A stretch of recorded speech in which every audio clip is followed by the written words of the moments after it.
Ella escondía Tú y los tus hijos moretones son bajo una las carga. mangas ¡No rotas, sirven para y sus nada! hijos, hambrientos, masticaban raíces secas para fingir que estaban alimentados.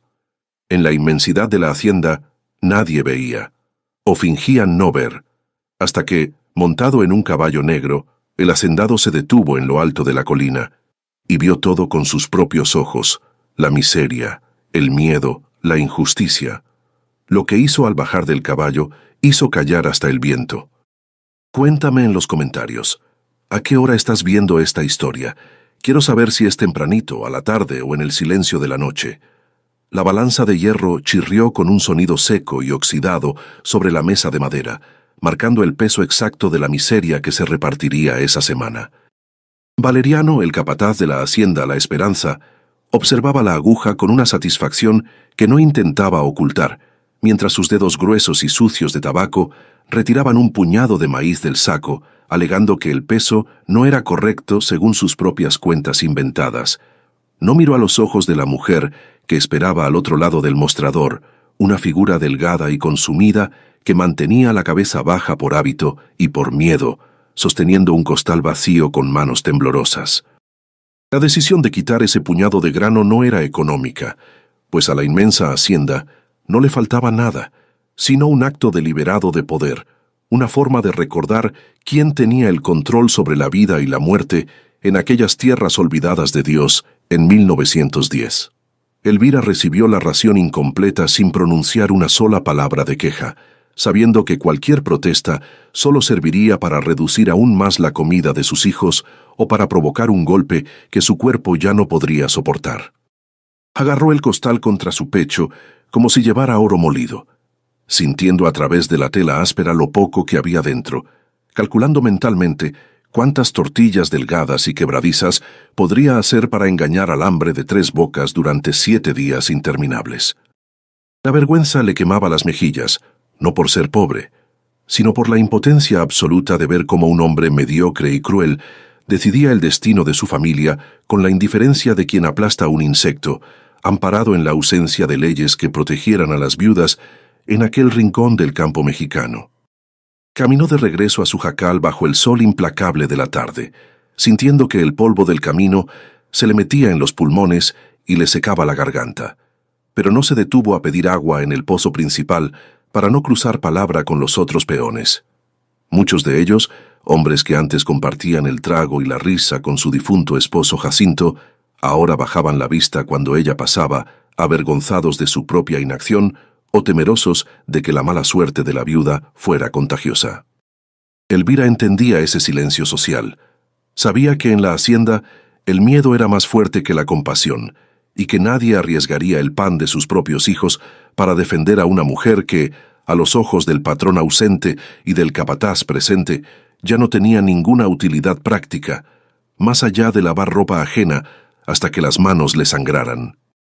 Al llegar a la choza de adobe que se desmoronaba en los límites de la propiedad, 3 pares de ojos la recibieron desde la penumbra, brillando con esa expectativa dolorosa que solo tienen los niños que han aprendido a esperar poco de la vida.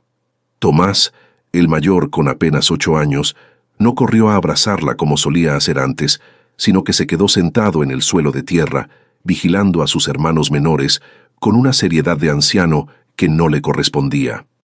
Elvira notó de inmediato cómo la piel se le pegaba a los huesos en los hombros del niño, y tuvo que morderse el labio para no soltar el llanto allí mismo, forzando una sonrisa que no llegó a sus ojos mientras dejaba el saco sobre la única mesa que les quedaba, prometiendo con gestos suaves una cena que apenas serviría para calmar el dolor de estómago, pero no para nutrir sus cuerpos en crecimiento. La preparación de la comida era un ritual de engaño y silencio, donde Elvira ponía a hervir agua con unas pocas hierbas que había recogido al borde del camino y añadía el maíz con una lentitud exasperante, intentando que el olor, aunque fuera tenue, llenara el espacio y diera la ilusión de abundancia. Lucía, de 5 años, se acercó al fogón y se quedó mirando las llamas con la mirada perdida, chupándose un dedo, mientras el pequeño Mateo lloriqueaba en un rincón, demasiado débil para gatear con energía. Elvira sentía que el corazón se le partía en 1000 pedazos con cada sollozo del bebé, un sonido que resonaba en las paredes de barro como una acusación constante de su fracaso para protegerlos, aunque sabía en el fondo de su alma que la culpa no era suya, sino de un sistema que los había desechado en el momento exacto en que enterraron a Jacinto. Cuando finalmente sirvió las porciones en los platos de barro despostillados, Elvira se sirvió a sí misma solo el caldo claro, empujando los trozos sólidos hacia los platos de sus hijos con disimulo, diciéndoles que ella ya había comido en la cocina de la hacienda mientras trabajaba. Era una mentira que Tomás, con su inteligencia prematura y su mirada observadora, ya no se creía, pero que aceptaba en silencio porque el hambre era más fuerte que la verdad. Comieron despacio, masticando cada bocado como si fuera el último, en un silencio denso que solo era interrumpido por el ruido de las cucharas raspando el fondo de los platos, buscando hasta el último rastro de alimento, mientras afuera el viento comenzaba a levantar polvo y a anunciar una noche fría que se colaría por las rendijas de las paredes mal construidas. La muerte de Jacinto había ocurrido hacía apenas 6 meses, pero a Elvira le parecía que había pasado una vida entera desde aquel día en que le trajeron el cuerpo roto de su marido en una carreta de carga. Valeriano había dicho que fue un accidente, una torpeza de Jacinto con los caballos, pero Elvira conocía las manos de su esposo, manos hábiles y seguras que jamás cometerían un error tan básico. Sin embargo, sin un hombre que hablara por ella, su sospecha se quedó atrapada en su garganta, ahogada por la necesidad inmediata de sobrevivir y por la amenaza velada del capataz de echarla de la hacienda si causaba problemas. Desde entonces, la deuda de Jacinto había crecido mágicamente. En los libros de cuentas de Valeriano, una cadena invisible que ataba a Elvira a la tierra y la obligaba a trabajar gratis para pagar por un ataúd de madera barata que ni siquiera había pedido. La noche cayó sobre la hacienda La Esperanza, con una oscuridad pesada, sin la luz eléctrica que ya iluminaba las ciudades lejanas, dejando a la familia de Elvira en una penumbra apenas rota por una vela de cebo que guardaban para emergencias. Elvira acostó a los niños en el único catre, cubriéndolos con mantas remendadas que olían a humedad, y se sentó en el suelo junto a ellos, vigilando la puerta trancada con un palo de madera.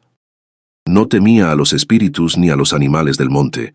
Su miedo tenía nombre y apellido, olía a aguardiente barato y caminaba con botas pesadas que hacían crujir la grava.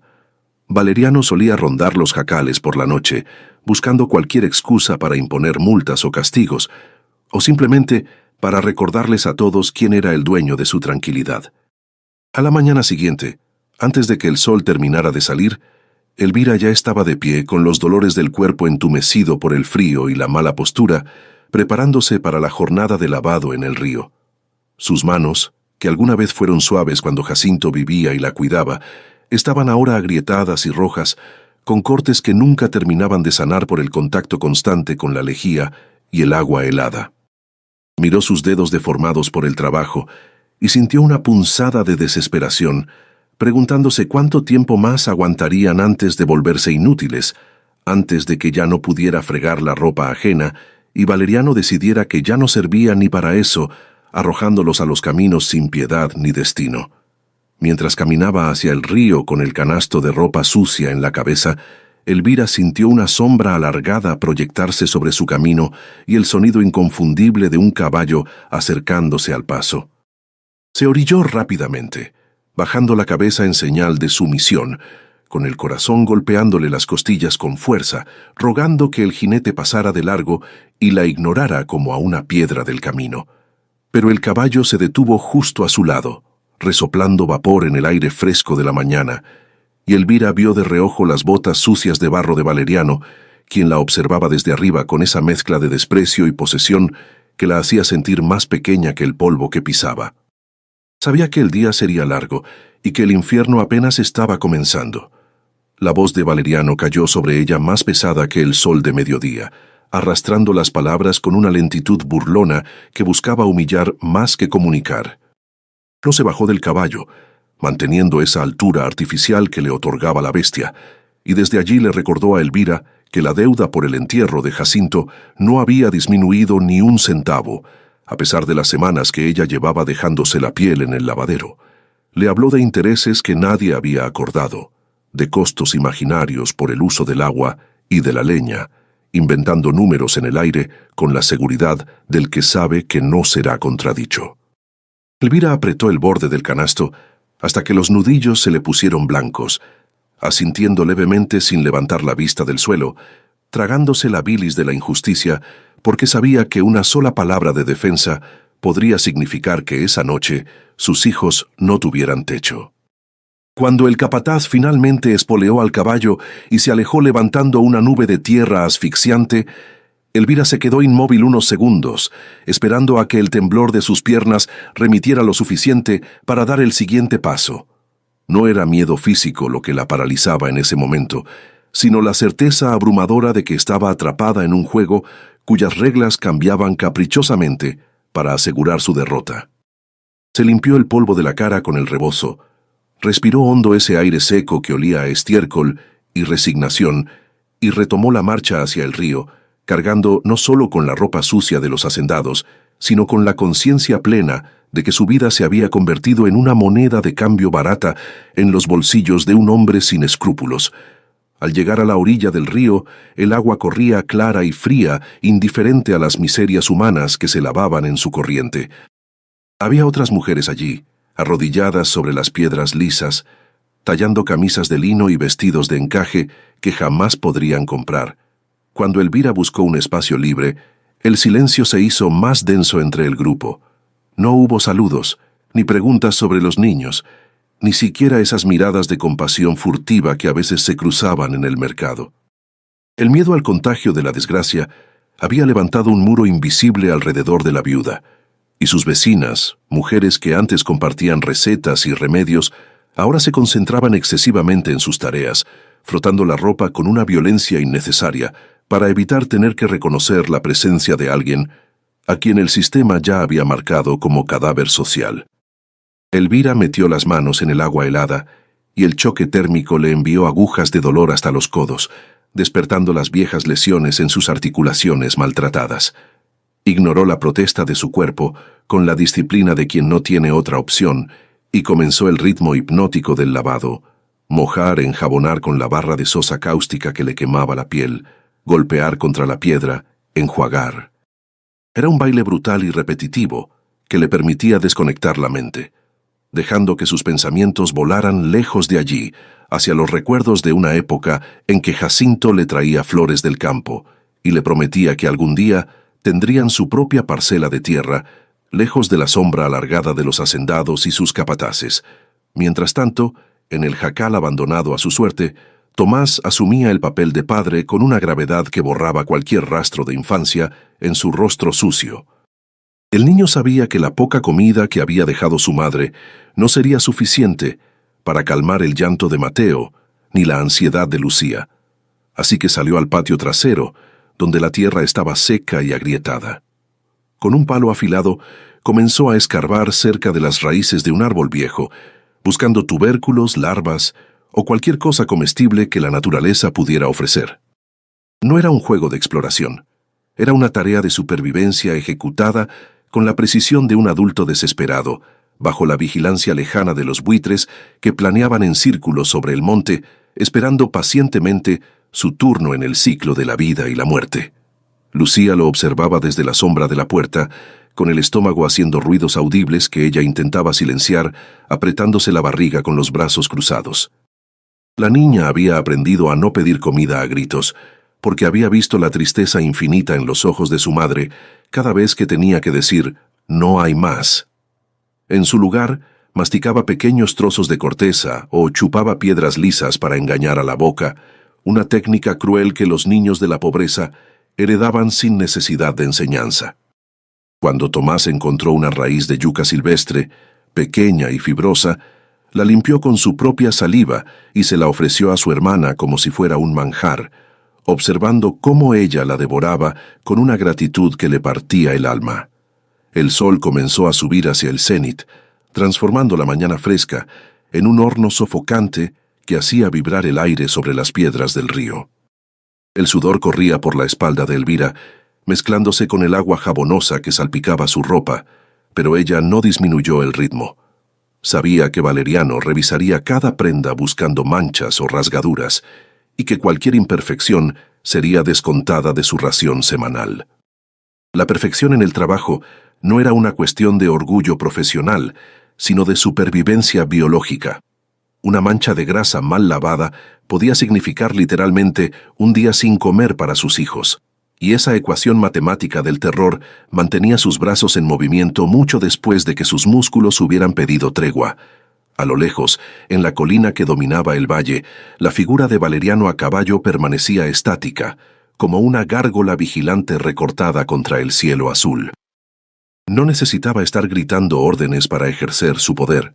Su simple presencia en el horizonte era un recordatorio constante de que no había lugar donde esconderse ni momento de descanso que no fuera fiscalizado. Elvira sentía el peso de esa mirada en la nuca, una presión física que la obligaba a encorvarse más sobre el agua, haciéndose pequeña, intentando desaparecer en la inmensidad del paisaje para no atraer la atención del depredador que esperaba cualquier señal de debilidad para atacar de nuevo. Cerca del mediodía, una de las mujeres más viejas del grupo se resbaló en una piedra limosa y dejó caer una camisa fina que fue arrastrada unos metros por la corriente.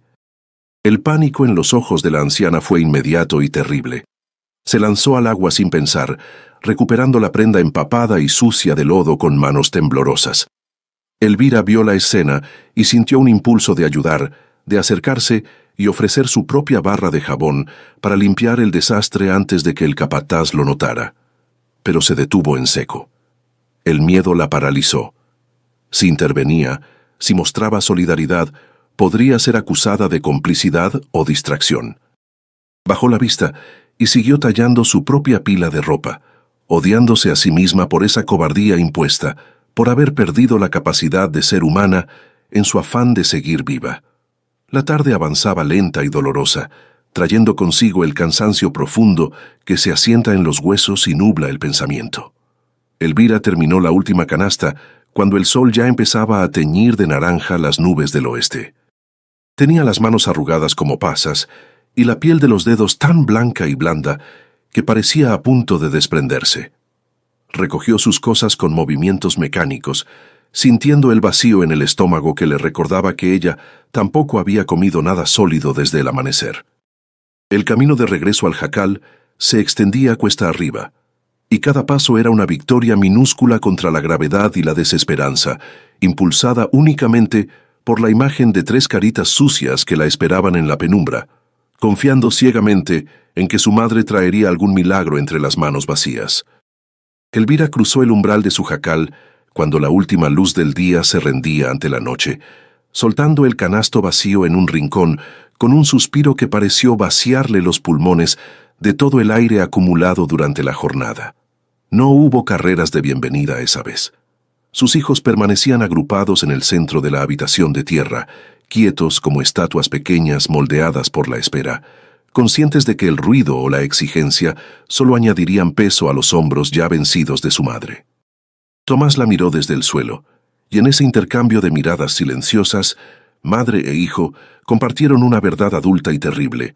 Ese día tampoco había ocurrido el milagro, y la cena volvería a ser el arte de repartir la nada entre 4 estómagos vacíos. Se acercó al fogón apagado, donde las cenizas frías eran el único rastro del calor de la mañana, y comenzó a preparar el fuego con movimientos lentos y económicos, cuidando cada rama seca como si fuera un hueso sagrado. Mateo, el más pequeño, dormitaba en un estado de letargo preocupante, con la piel pálida y húmeda de un sudor que no correspondía al frescor de la noche, sino a la debilidad profunda de quien no ha recibido sustento suficiente para mantener el ritmo de la vida. Elvira le acarició la frente con sus manos ásperas, sintiendo la fragilidad de su cráneo bajo la piel fina, y una ola de pánico helado le recorrió la espalda, el miedo antiguo de ver repetirse la historia de la muerte en su propia casa. La cena consistió en el caldo claro de las hierbas y las raíces fibrosas que Tomás había desenterrado horas antes, servido en cuencos que parecían demasiado grandes para tan poca sustancia. Elvira se sentó con ellos, fingiendo comer de un plato vacío, llevando la cuchara a la boca, con una pantomima teatral para que Lucía no se sintiera culpable por devorar su parte. La niña comía con una voracidad animal, manchándose la cara de tierra y almidón, ignorando el sabor amargo de la yuca silvestre, porque el hambre tiene la capacidad de transformar cualquier cosa comestible en un manjar absoluto, borrando el gusto y dejando solo la necesidad urgente de llenar el vacío. La noche se cerró sobre el campo con un silencio absoluto, roto solo por el ladrido lejano de los perros de la hacienda, bien alimentados y feroces, que guardaban los graneros repletos del patrón. Elvira se acostó en el borde del catre, cediendo el poco espacio cómodo a los cuerpos pequeños de sus hijos, y se quedó mirando las vigas del techo donde las sombras danzaban al ritmo de la vela moribunda. No pensaba en el futuro lejano, ni en sueños de grandeza. Su mente estaba atrapada en la logística brutal del día siguiente, calculando cuánta fuerza le quedaba en los brazos y si sería suficiente para evitar que Valeriano encontrara una excusa para echarla a los caminos antes del amanecer.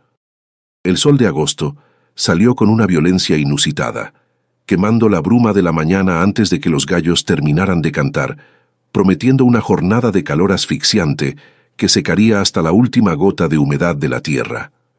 El aire se volvió pesado y quieto, cargado de polvo y moscas, creando una atmósfera de sopor donde cada movimiento costaba el doble de esfuerzo.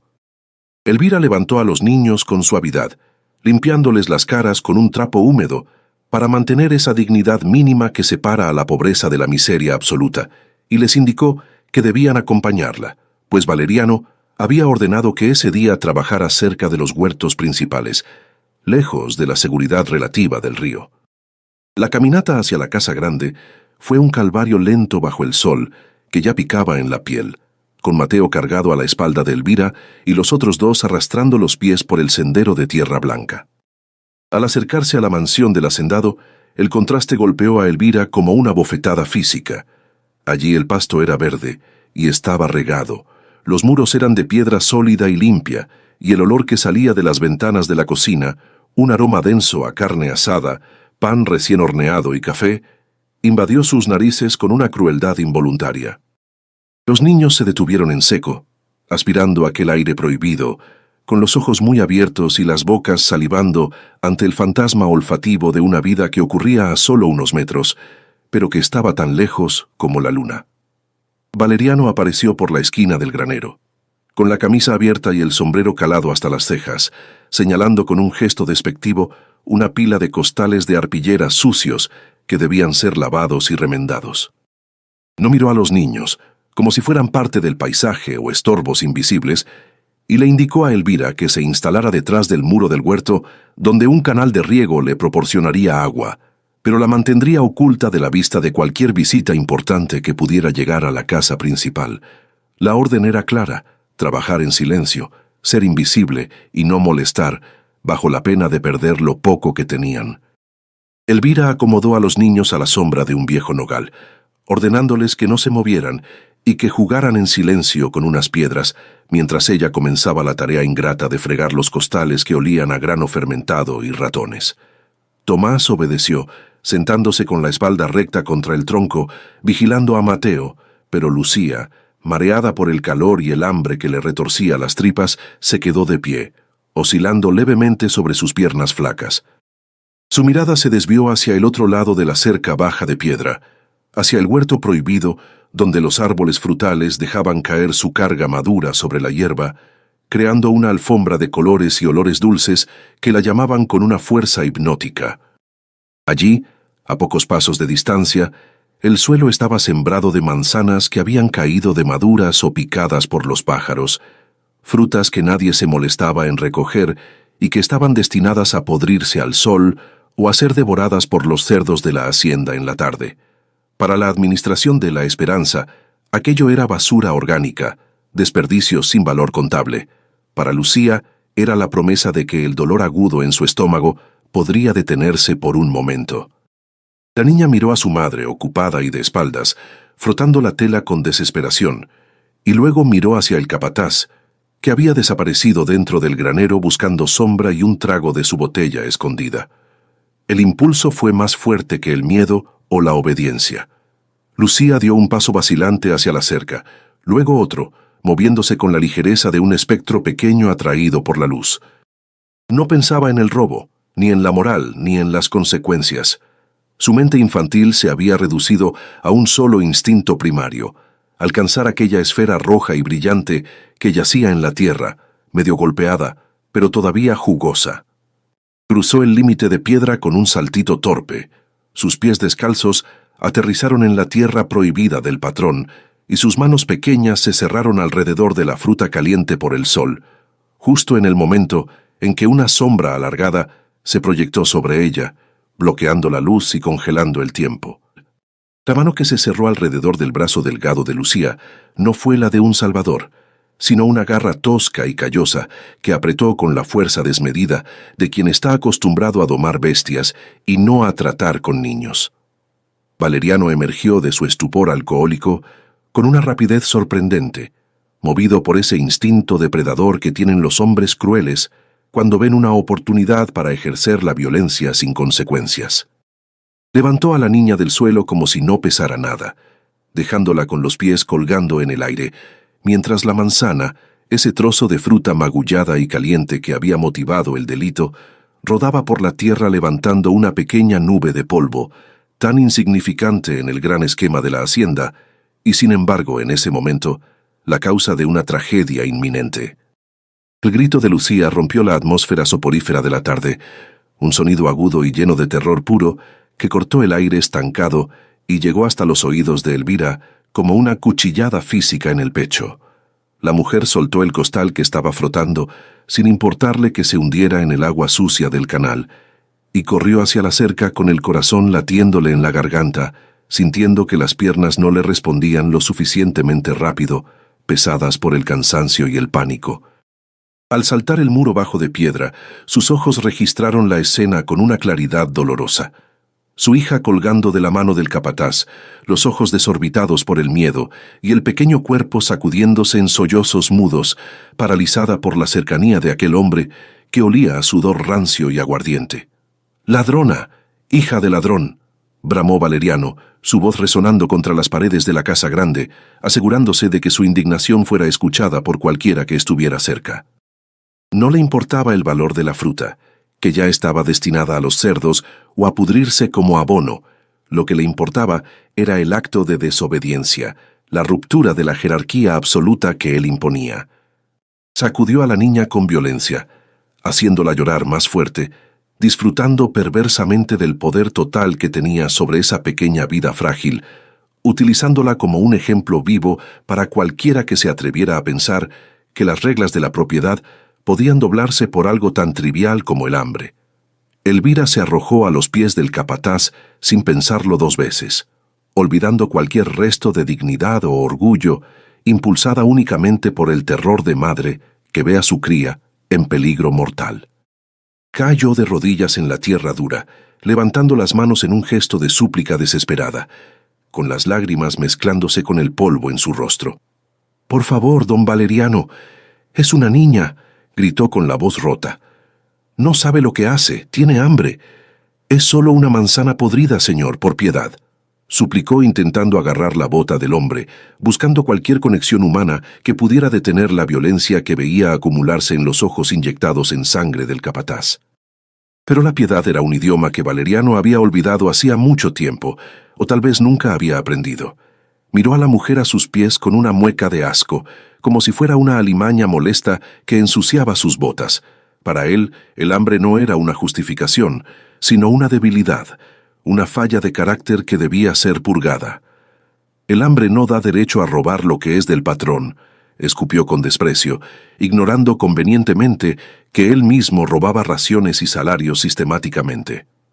«Si se perdona a uno, mañana tendré a todos los peones metidos en el huerto como plagas. Alguien tiene que pagar para que los demás aprendan el respeto». Elvira, desesperada, besó el cuero sucio de las botas del verdugo, humillándose hasta lo más bajo, ofreciendo su propio cuerpo, su trabajo, su vida entera a cambio de la seguridad de su hija. «Castígueme a mí, señor. Yo la descuidé. Cóbremelo a mí. Trabajaré el doble, no comeré, pero suéltela, por favor, la va a lastimar», rogó sollozando, mientras Tomás, que había corrido detrás de su madre, se quedaba paralizado a unos metros, abrazando a Mateo, con los ojos llenos de lágrimas y una impotencia que marcaría su alma para siempre, viendo a su madre arrastrarse en el polvo por una fruta podrida. Valeriano, cansado de los lloros y decidido a terminar su teatro de autoridad, soltó a Lucía con un empujón brusco que la envió rodando por la hierba seca hasta los pies de su hermano. Luego, con un movimiento rápido de su pierna, se quitó a Elvira de encima, dándole una patada en el hombro que la hizo caer de espaldas, jadeando por el dolor del impacto y por el aire que se le escapó de los pulmones. La mujer se quedó en el suelo un segundo, aturdida, viendo el cielo azul brillante girar sobre su cabeza, mientras el sonido metálico de una hebilla desabrochándose llenaba el silencio repentino que había caído sobre el huerto. Alrededor de ellos, la actividad de la hacienda se había detenido. Varios peones que trabajaban en los establos cercanos y algunas sirvientas que cruzaban el patio se habían quedado inmóviles, observando la escena desde la distancia segura de la no intervención. Nadie se movió para ayudar. Nadie gritó en defensa de la viuda. El miedo a Valeriano era una losa pesada que aplastaba cualquier impulso de solidaridad. Eran testigos mudos, cómplices por omisión, que bajaban la mirada o hacían la señal de la cruz, rezando para que la ira del capataz se saciara rápido y no se volviera hacia ellos, agradeciendo en silencio no ser los protagonistas de la desgracia de ese día. Valeriano descolgó la fusta de cuero trenzado que siempre llevaba al cinto, un instrumento de castigo que usaba tanto con los caballos como con los hombres que consideraba inferiores. La probó contra el aire, produciendo un silbido agudo y seco, un crack que sonó como un disparo en la quietud de la tarde. Si no aprenden por las buenas, aprenderán con sangre, sentenció, caminando hacia donde Elvira intentaba incorporarse para proteger a sus hijos. No había duda en su paso, ni vacilación en su brazo. Iba a golpear y iba a golpear fuerte, porque en su mente retorcida, la violencia era la única herramienta válida para mantener el orden en su pequeño reino de terror. Elvira vio venir al hombre, vio el cuero levantarse contra el sol, y supo que no había escapatoria. No intentó huir ni levantarse para pelear, pues sabía que eso solo enfurecería más a la bestia. En su lugar, se arrastró rápidamente hacia sus hijos, envolviéndolos con sus brazos, empujando sus cabezas contra su pecho y curvando su espalda para formar un escudo humano, ofreciendo su propia carne frágil a la furia del capataz. Cerró los ojos con fuerza, apretando los dientes, esperando el ardor, el corte, el dolor que ya conocía, y susurró una oración rápida y ahogada, no pidiendo salvación, sino resistencia para no morir delante de sus pequeños. El zumbido del cuero cortando el aire quedó suspendido en un segundo eterno, ese instante agónico, donde el cuerpo se prepara para el impacto y el tiempo parece detenerse por completo. Elvira apretó a sus hijos con tal fuerza que sintió el latido desbocado de sus pequeños corazones contra su propio pecho, cerrando los ojos ante la inminencia del dolor que estaba segura desgarraría su piel y su dignidad frente a todos. El sonido seco de la fusta bajando no llegó a producirse, o al menos no llegó a tocar carne, porque otro ruido, mucho más profundo y aterrador por su potencia contenida, irrumpió en la escena con la autoridad de un trueno lejano que anuncia la tormenta. Era un sonido rítmico, pesado, una vibración terrestre que sacudió el polvo del suelo y congeló la mano del verdugo en el aire, obligando a todos los presentes a girar la cabeza hacia la colina que dominaba el huerto.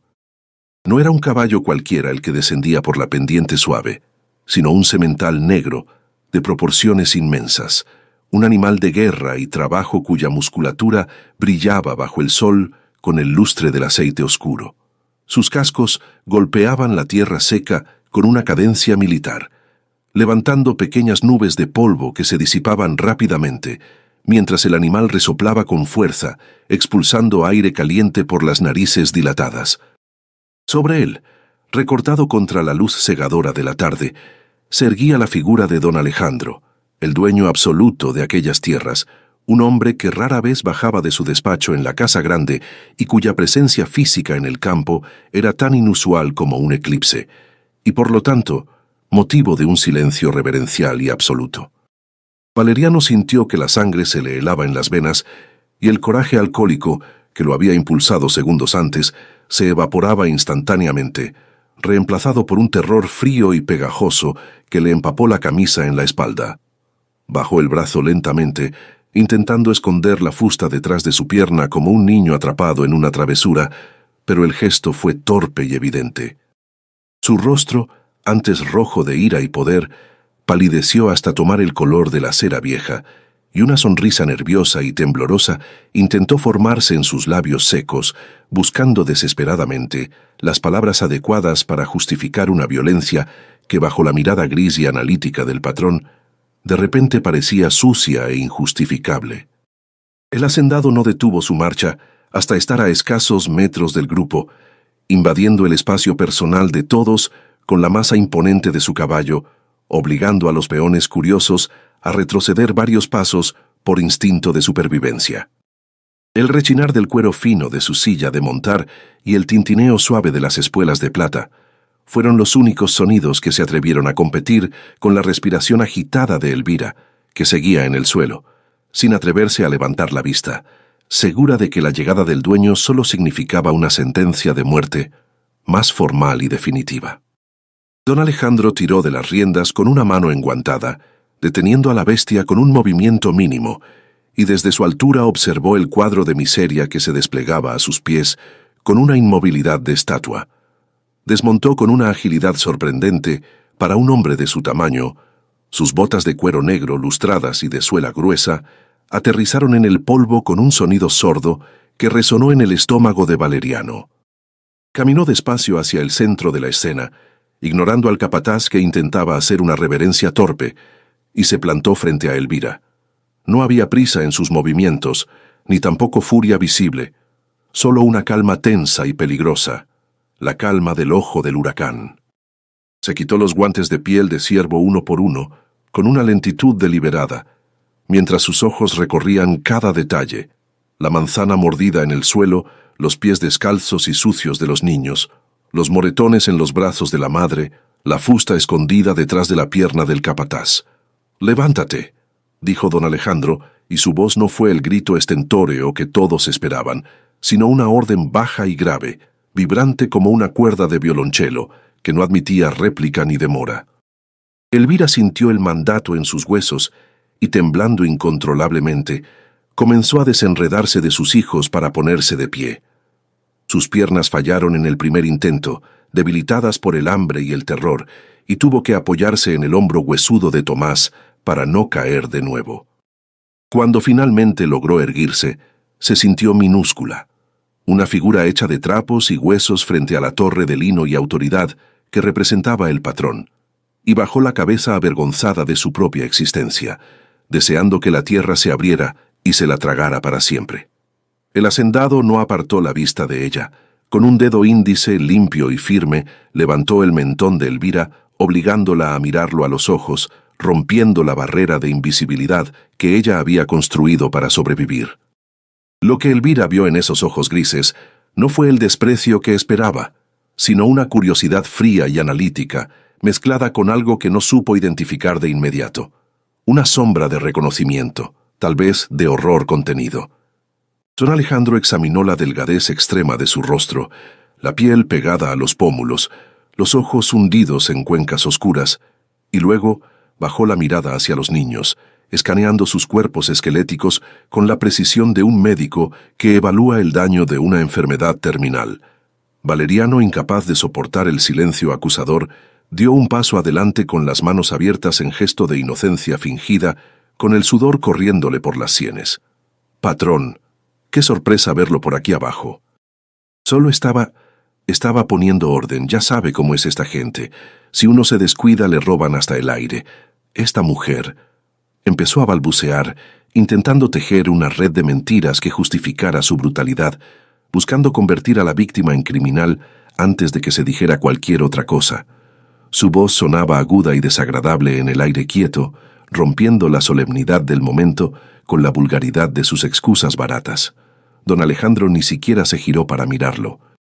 Simplemente levantó una mano abierta hacia el capataz, un gesto de alto tan absoluto y despectivo que cortó la frase de Valeriano en seco, como si le hubiera arrancado la lengua.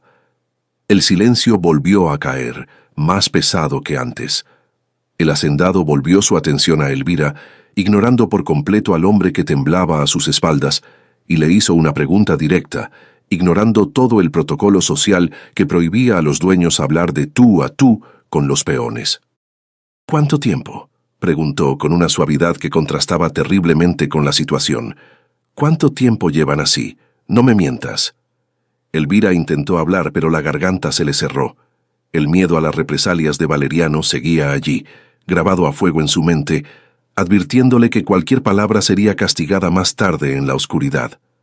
Miró de reojo al capataz, luego a sus hijos aferrados a su falda, y finalmente a los ojos del patrón que esperaban una respuesta. Entendió en ese segundo de claridad que esa era su única oportunidad, que la vida le había abierto una grieta en el muro y que si no hablaba ahora, morirían de hambre en silencio antes de que llegara el invierno. Tomó una bocanada de aire temblorosa, tragándose el llanto, y susurró la verdad con una voz que sonó como vidrio roto. «Desde que Jacinto murió, señor», dijo, y las palabras salieron atropelladas, arrastrando consigo 6 meses de dolor acumulado. «Desde que él faltó, nos quitaron la ración completa. Dijeron que había deudas, que el entierro costó mucho, que el agua cuesta, que la leña cuesta. No tenemos nada, patrón. Los niños comen raíces del monte. Hoy solo querían una manzana del suelo». La confesión quedó flotando en el aire caliente, desnuda y terrible, exponiendo la crueldad sistemática que había operado bajo las narices del dueño, revelando el secreto a voces que toda la hacienda conocía, pero que nadie se había atrevido a pronunciar en voz alta hasta ese momento preciso. Lo que siguió a la confesión de Elvira no fue un estallido de gritos, sino un silencio tan absoluto y aterrador que parecía que el mundo entero había dejado de respirar para escuchar el juicio de un solo hombre. Don Alejandro permaneció inmóvil, procesando la información con la frialdad de un juez que acaba de descubrir una grieta podrida en los cimientos de su propio palacio, sintiendo cómo la vergüenza ajena se transformaba lentamente en una ira personal y profunda. Miró las manos vacías de la viuda, esas manos que trabajaban su tierra y lavaban su ropa, y comprendió en un instante devastador que la riqueza de sus graneros se había construido, al menos en parte, sobre el hambre sistemática de aquellos a quienes debía protección, una traición a las leyes no escritas de la tierra que su propio padre le había enseñado a respetar como sagradas. Lentamente, con la pesadez de una maquinaria de guerra que cambia de objetivo, el hacendado giró el cuerpo hasta quedar frente a Valeriano, quien retrocedió un paso involuntario, chocando su espalda contra la madera rugosa de la cerca. El capataz, que minutos antes se erguía como un gigante intocable frente a una mujer indefensa, ahora parecía encogerse físicamente bajo la sombra del patrón, sudando a mares por debajo del sombrero, con los ojos moviéndose de un lado a otro buscando una salida que no existía. La jerarquía de la hacienda, esa estructura piramidal que Valeriano había usado como arma, se estaba invirtiendo en tiempo real, dejándolo expuesto y desnudo frente a la única autoridad que podía aplastarlo sin consecuencias. «¿Deudas?», repitió don Alejandro, y la palabra salió de su boca como si fuera un objeto sucio que necesitaba escupir. «Me dices que esta mujer, cuyo marido murió aplastado por una de mis carretas, tiene deudas conmigo».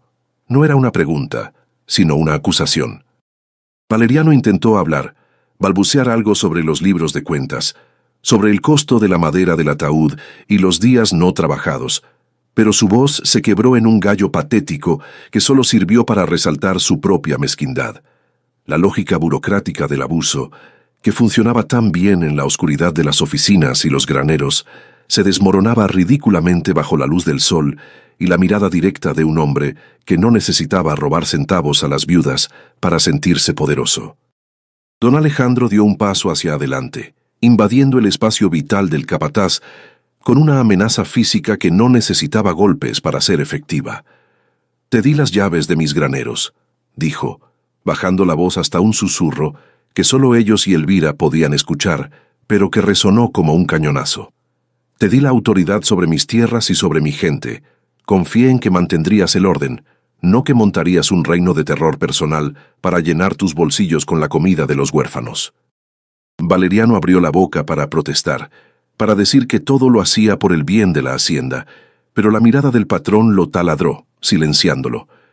La lealtad que Valeriano creía tener ganada se reveló como lo que era: una ilusión basada en la negligencia del dueño, no en su aprobación. Jacinto era un buen hombre, continuó el hacendado, recordando al difunto esposo de Elvira, un peón que conocía de vista, fuerte y callado, de esos que sostienen el mundo sin pedir nada a cambio.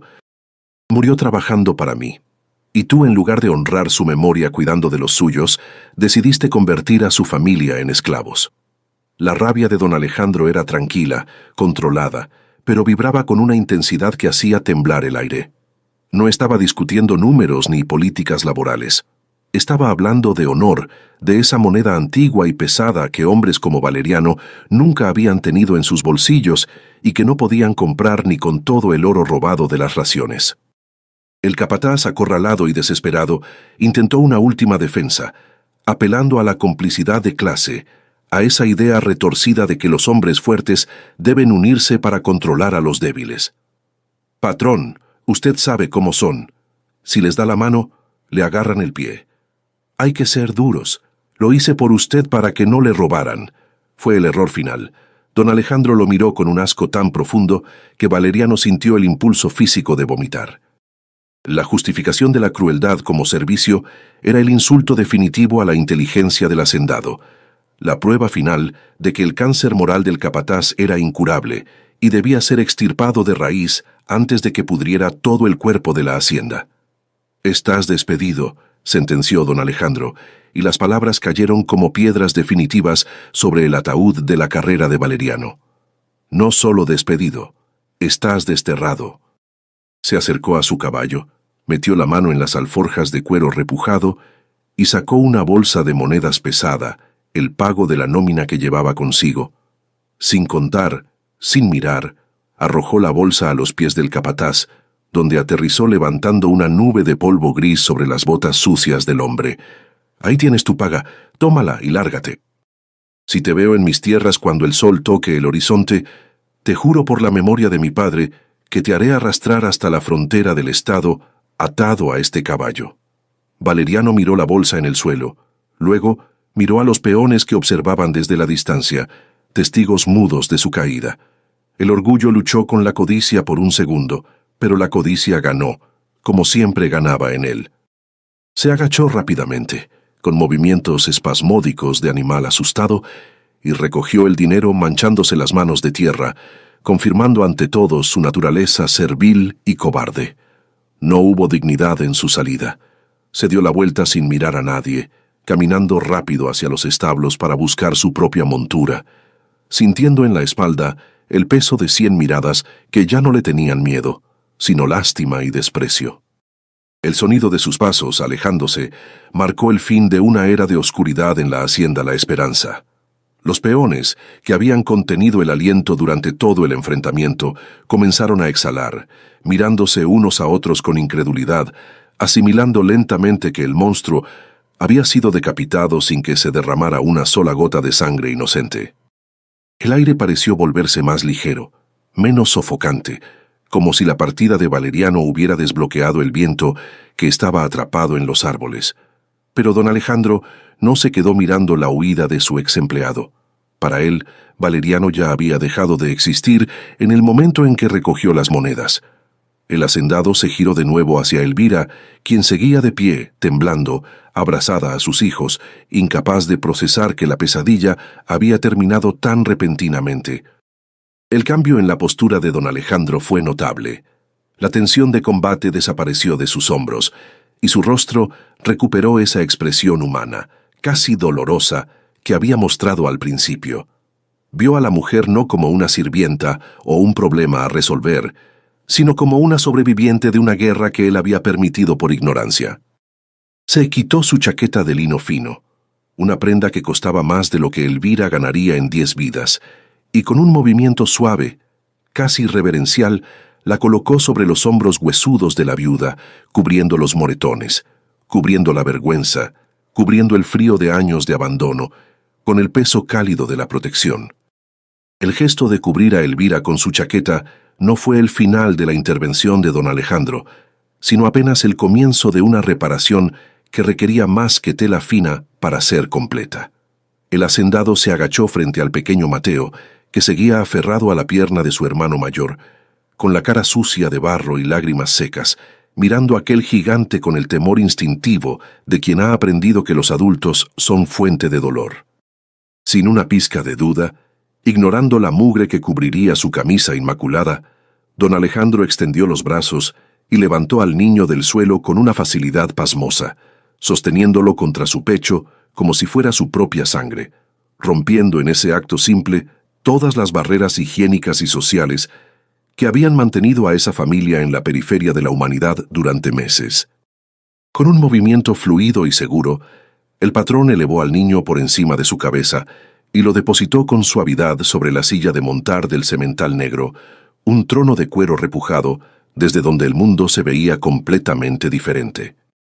Mateo se aferró al pomo de la silla con sus manitas costrosas, abriendo los ojos desmesuradamente al sentir la altura y el calor de la bestia poderosa bajo sus piernas, pasando en un segundo de ser la criatura más vulnerable de la hacienda a ocupar el lugar reservado para los reyes del campo. El caballo, entrenado para la guerra y el mando, no se inmutó por el peso ligero de la carga, aceptando al nuevo jinete con una nobleza tranquila que contrastaba con la violencia humana que había presenciado minutos antes. Don Alejandro tomó las riendas del animal, pero no montó. Se giró hacia los peones que seguían observando, un grupo de hombres y mujeres que ahora parecían estatuas de sal bajo el sol de la tarde, y alzó la voz para que su decreto llegara hasta el último rincón de los establos. «Vamos a la casa grande», anunció, y su tono no admitía discusión ni murmullo. «Hoy la viuda de Jacinto y sus hijos cenarán en mi mesa, como debió ser desde el principio. Y escúchenme bien, a partir de mañana, nadie en esta hacienda volverá a pasar hambre mientras mis graneros estén llenos. El que se atreva a negar comida a un niño o a una viuda tendrá que responder ante mí, y les aseguro que Valeriano tuvo suerte comparado con lo que les haré». La procesión hacia la mansión fue una imagen que quedaría grabada en la memoria colectiva del pueblo durante generaciones, convirtiéndose en leyenda local mucho después de que los protagonistas hubieran muerto. El dueño de todo, el hombre más rico de la región, caminaba a pie con las botas llenas de polvo, guiando al caballo donde montaba el hijo de un peón muerto, mientras Elvira y sus otros 2 hijos caminaban a su lado, protegidos por su sombra, envuelta ella en la chaqueta del patrón como si fuera un manto real.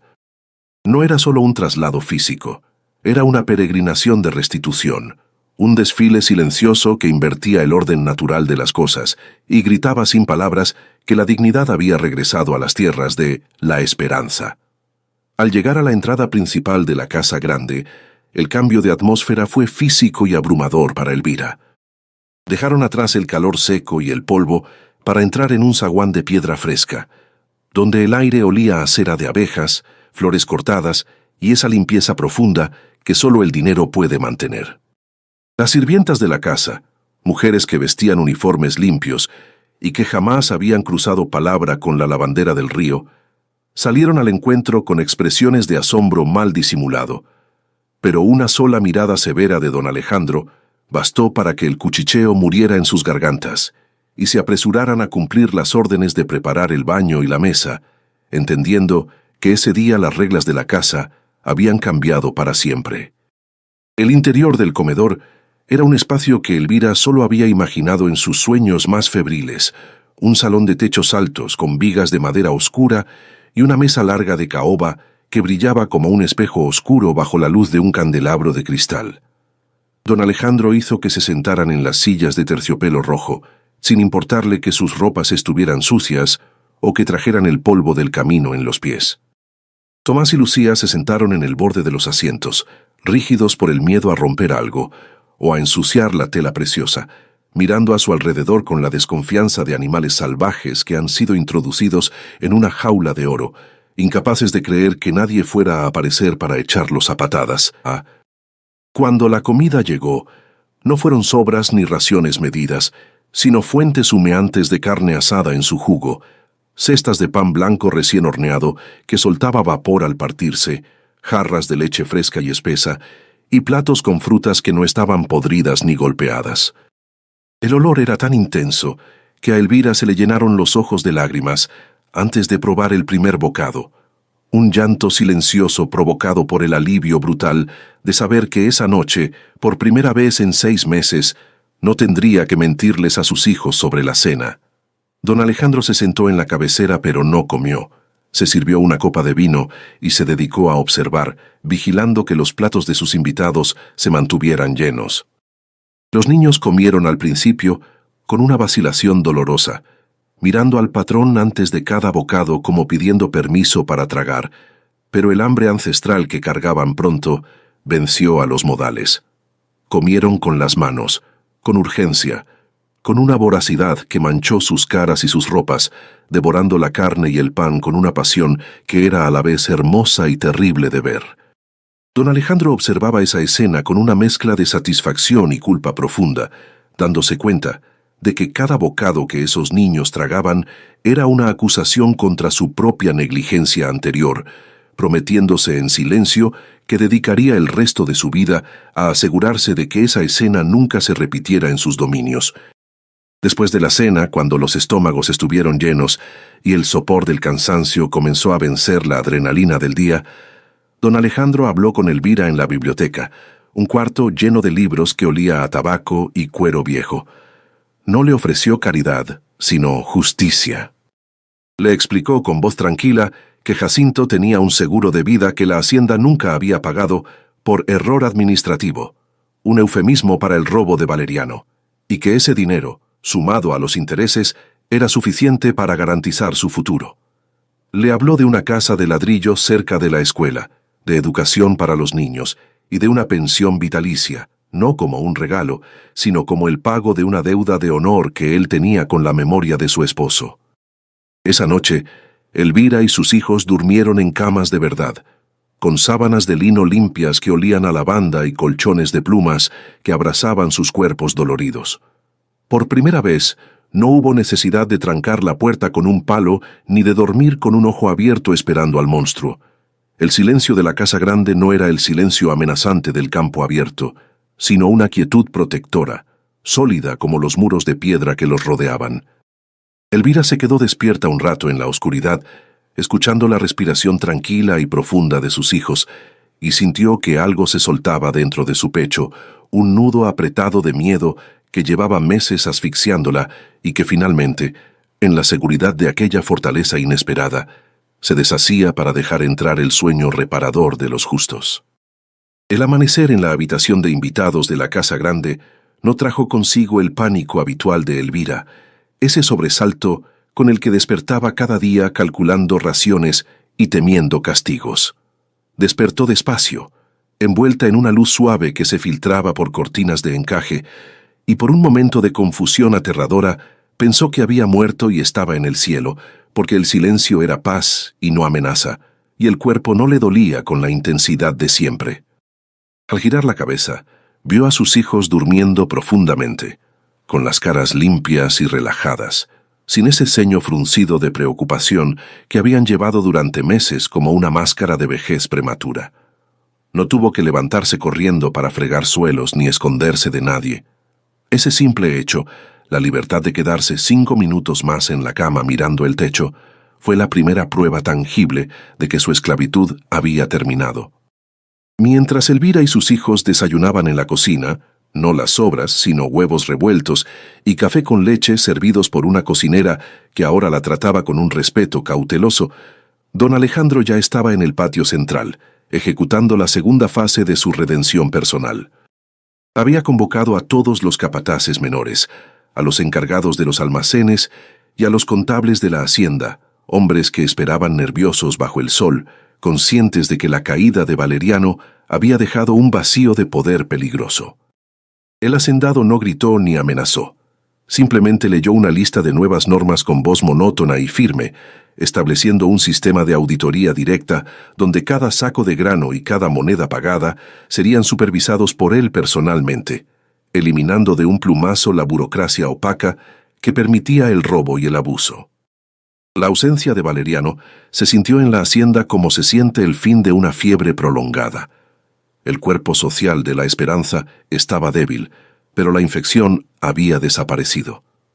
Los peones caminaban con la espalda un poco más recta, y aunque el miedo a la autoridad no se borró de la noche a la mañana, pues la memoria del cuero es larga, la certeza de que el monstruo ya no acechaba en los caminos permitió que las conversaciones volvieran a fluir y que las risas tímidas reaparecieran en los descansos.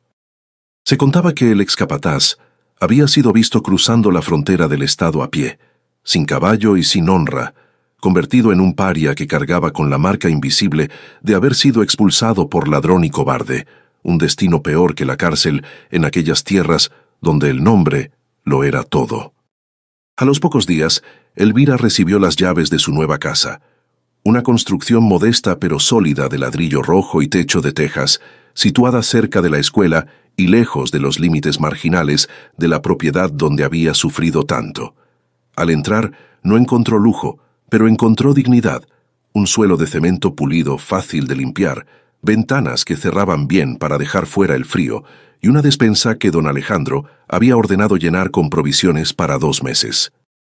No era un palacio, pero para una mujer que había vivido en una choza de barro que se deshacía con la lluvia, aquellas 4 paredes rectas representaban la seguridad física que había creído perdida para siempre tras la muerte de Jacinto. La actitud de los vecinos cambió con una lentitud dolorosa pero constante. La vergüenza de haberla abandonado les impedía acercarse con naturalidad al principio, creando una distancia incómoda basada en la culpa colectiva. Sin embargo, Elvira no les guardó rencor, entendiendo con una sabiduría amarga que el miedo al hambre propia convierte a la gente buena en cobardes silenciosos.